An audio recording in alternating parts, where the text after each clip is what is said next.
What's up, everybody? Paco here, and we all have questions about money. The problem is, it's tough to find answers. But today, I'm sitting down with the president of Wealthquest, James Lenhoff. He's been doing this for like 20 years, and he's gonna help us get some of these questions answered today.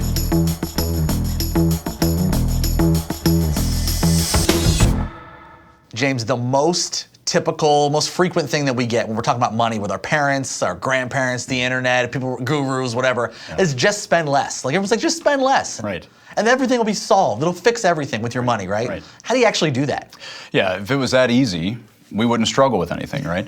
So yeah, the problem is that a lot of times the answer is we need to just compress and restrict and deny ourselves, right?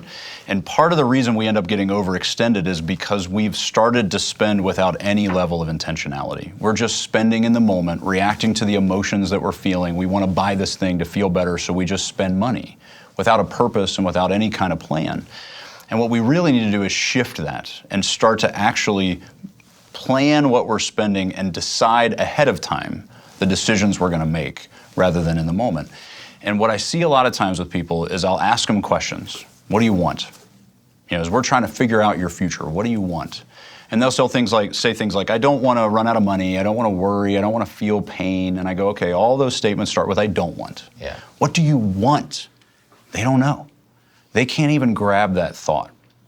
And so if we aren't clear about what we want, then our spending is really frivolous and purposeless. If we don't have a clear vision of our non-negotiables as a family, we don't decide ahead of time, this is what we're about. These are the things we're for. Yeah. They have consequences. If I'm gonna pick this thing up, I gotta put this thing down. If we're not okay with those consequences, then we'll just say, I want all of it.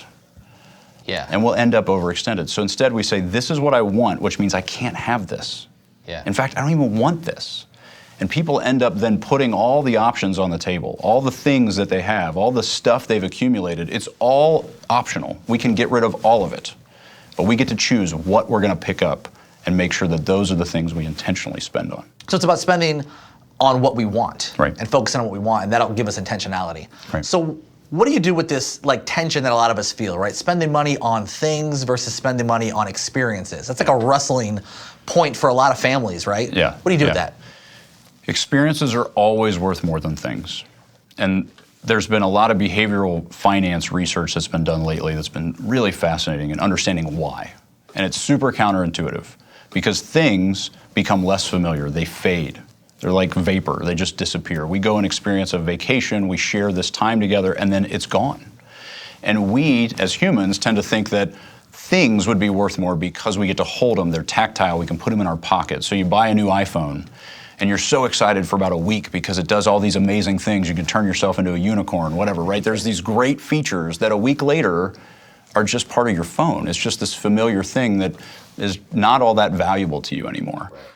Things actually become less valuable because they become more familiar. They lose their value.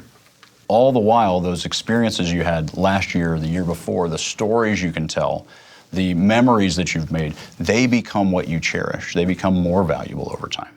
And so one of the most important things about families kind of establishing their non-negotiables is they can choose experiences over more things, and they'll find they'll actually live a richer life if they invest in that rather than just accumulating more stuff. So you think that experiences are valuable, more valuable over the long haul than Absolutely. things? Because they become less familiar. Wow. Which doesn't make any sense, but it's absolutely the way it works. Wow, that's super insightful. It's good stuff. Thanks.